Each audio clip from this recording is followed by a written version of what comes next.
Pria kaya ini pulang ke rumah dengan diam-diam, ingin memberikan istrinya sebuah kejutan. Tetapi seperti ini penampakannya.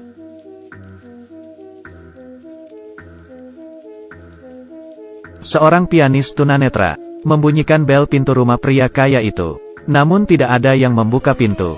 Ketika ia hendak pergi, istri orang kaya itu membuka pintu. Ia mengklaim bahwa suaminya sedang keluar dan menyuruhnya untuk kembali lagi di lain hari. Namun pianis ini berulang kali menegaskan bahwa dirinya seorang tunanetra. Tidaklah mudah baginya untuk datang. Pembicaraan mereka menarik perhatian tetangga. Dengan terpaksa, wanita membiarkan pianis masuk ke dalam rumah. Kemudian wanita bertanya kepada pianis, bahwa ia buta total atau setengah buta. Pianis menjawab bahwa dirinya buta total. Ketika ia berumur 14 tahun, kepalanya terhantam bola kriket. Ia terpaksa memotong saraf optiknya demi keselamatan nyawanya. Dan ia kehilangan penglihatannya. Kemudian, wanita ini menelpon suaminya di depan sang pianis, menanyakan tentang pertunjukan piano. Setelah mendapat konfirmasi, pianis mulai memainkan piano dengan mahir. Setelah selesai, ia melihat sepasang kaki tergeletak di ruang tamu dan berlumuran darah. Pianis ini terkejut melihatnya. Ternyata ia bukan seorang tunanetra. Ia memakai kontak lens dan berpura-pura buta. Pianis berpura-pura tenang. Ia meminta izin untuk ke toilet. Wanita ini mengarahkannya. Kini ia melihat lebih jelas. Yang tergeletak di lantai adalah kliennya. Tak diragukan lagi. Pasti wanita ini yang telah membunuhnya. Pianis sampai di toilet lalu mengunci pintu. Ia perlahan membuka tali pinggangnya. Ia terlihat sama sekali tidak takut.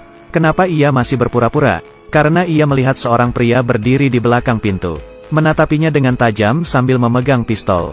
Pianis menebak bahwa pria ini adalah selingkuhan wanita. Mereka yang telah membunuh pria kaya itu.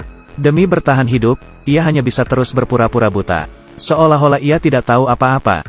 Dan berjalan kembali ke hadapan piano. Memainkan pianonya seperti biasa. Hal menakutkan adalah selama pertunjukan, ia melihat mereka sibuk membersihkan TKP. Selingkuhannya berpura-pura menjadi suami yang baru pulang. Lalu perlu pergi lagi demi urusan bisnis. Mereka menyembunyikan mayat ke dalam koper dan membawanya pergi. Setelah 1 jam berlalu, akhirnya sang pianis ini berhasil keluar dari rumah itu. Ia duduk sambil melamun di pinggir jalan.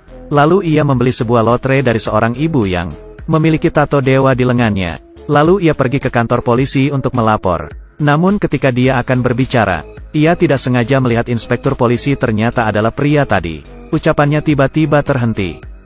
Ia tahu bahwa jika pria itu mengetahuinya, ia pasti akan kehilangan nyawa. Lalu ia beralasan bahwa kucingnya hilang. Inspektur pun langsung mengenali pianis itu dan mengikutinya sampai rumah, ingin memastikan bahwa apakah ia benar-benar buta. Dan inspektur menemukan sebuah koran di rumahnya.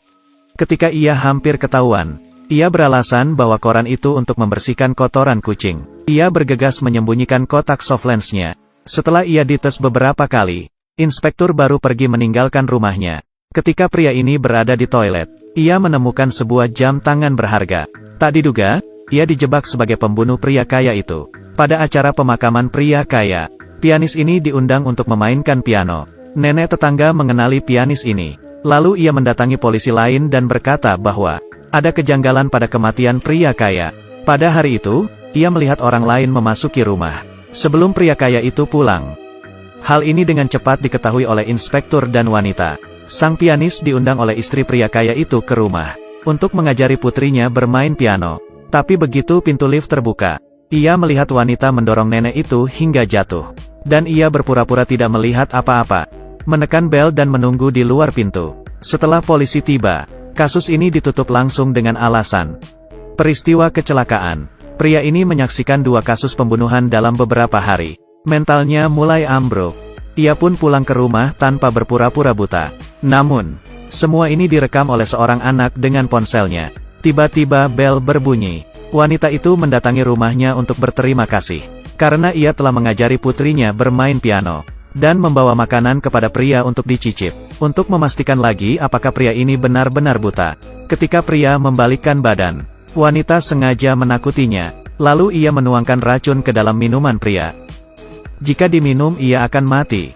Jika tidak diminum maka ia akan ketahuan. Demi bertahan hidup, pria sengaja menjatuhkan minumannya. Wanita langsung mengeluarkan pistol dan membidiknya. Pria mengangkat tangannya secara refleks. Kali ini pria ketahuan. Tiba-tiba ia merasa pusing dan jatuh pingsan. Ternyata wanita menaruh obat di dalam makanan. Di waktu bersamaan, kekasih pria itu datang. Dari ponsel anak itu, ia melihat rekaman pria berpura-pura buta. Kekasihnya yang marah langsung mengedor pintu rumah pria. Dan wanita itu sengaja bertelanjang, agar kekasihnya mengira bahwa pria itu selingkuh. Setelah kekasihnya pergi, pria ini terbangun, tetapi matanya telah dibutakan oleh wanita itu. Malam harinya, inspektur yang masih khawatir, mendatangi rumah pria, hendak membunuhnya. Namun pria berhasil melarikan diri. Ia berlari di jalanan dengan panik, lalu menabrak tiang listrik dan pingsan. Inspektur mengira pria telah berhasil lolos. Tak disangka, tiang listrik itu malah menyelamatkan pria. Pria diselamatkan oleh ibu penjual lotre, lalu membawanya ke dokter untuk mengobati matanya. Ketika mereka tahu bahwa pria ini hidup sendirian, sebuah rencana jahat datang menerpanya. Ginjalnya sedang diperdagangkan. Pria ini ditekan di atas meja operasi. Kedua ginjalnya akan diangkat. Pria ini baru sadar apa yang sedang ia alami. Ia berusaha melawan. Lalu ia bersumpah kepada dewa di lengan ibu itu bahwa ia akan memberi mereka banyak uang. Ibu ini tertegun. Seorang tunanetra, bagaimana bisa tahu bahwa lengannya terdapat tato dewa? Kemudian, pria menceritakan tentang inspektur dan wanita kaya itu kepada mereka. Mereka akan bekerja sama demi uang. Mereka menggunakan pria sebagai umpan untuk menculik wanita kaya itu, lalu memberitahu kepada istri inspektur tentang perselingkuhan suaminya lewat telepon, dan mengancamnya untuk memberi mereka uang. Jika tidak, masalah suaminya akan dipublikasi. Istri inspektur menyetujui permintaan mereka. Tetapi seringkali karena uang, sifat buruk manusia akan terungkap. Setelah mereka mendapatkan uang, mereka langsung mengikat pria ini bersama wanita kaya itu di dalam gudang. Supir dibunuh oleh inspektur saat mengambil uang. Di saat darurat, ibu ini memutuskan listrik lift. Inspektur terperangkap di dalam lift. Karena panik, ia terbunuh oleh tembakan pelurunya yang nyasar. Ibu ini pun kecewa setelah mendapatkan uangnya, karena isinya semua adalah kertas putih. Di bawah bujukan wanita ini, pria ini membuka penutup matanya. Lalu pria dipukul hingga pingsan oleh wanita. Ketika dokter bergegas tiba, ia pun hampir tewas terbunuh olehnya. Di saat darurat, pria ini menyelamatkan sang dokter. Karena tidak mendapatkan uang, ia memutuskan untuk memperdagangkan organ wanita itu ke luar negeri, dan memberikan korneanya kepada pria ini.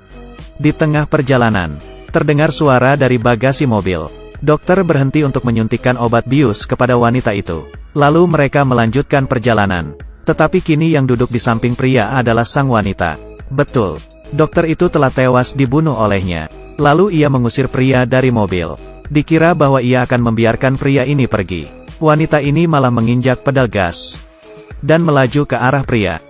Ada seekor kelinci di pinggir lain. Saat pemburu menembak, kelinci itu menabrak mobil. Terjadilah kecelakaan. Terakhir, hanya pria ini yang bertahan hidup. 2 tahun kemudian, pria ini menjadi seorang pianis di sebuah kota tak dikenal. Di sana ia bertemu dengan mantannya. Lalu ia menceritakan semua kejadian pada dirinya. Lihat dengan cermat, pria menyingkirkan kaleng di jalanan dengan tongkatnya. Ia berpura-pura buta. Dengan kata lain, ia berbohong.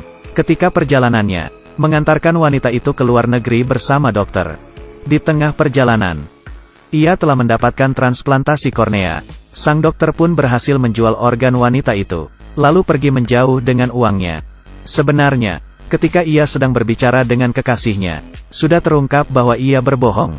Dia adalah seorang tunanetra. Bagaimana ia bisa tahu kelinci itu menabrak mobil? Terlebih lagi, pegangan tongkatnya berbentuk kelinci. Berbagai tanda menunjukkan bahwa ia berbohong. Ini adalah sebuah film menegangkan dengan rating 9.2. Kurang dari andadun lebih besar dari. Terhitung bahwa ada 55 kali plot twist dalam film ini. Jika Anda menyukai video ini, pastikan untuk menonton filmnya.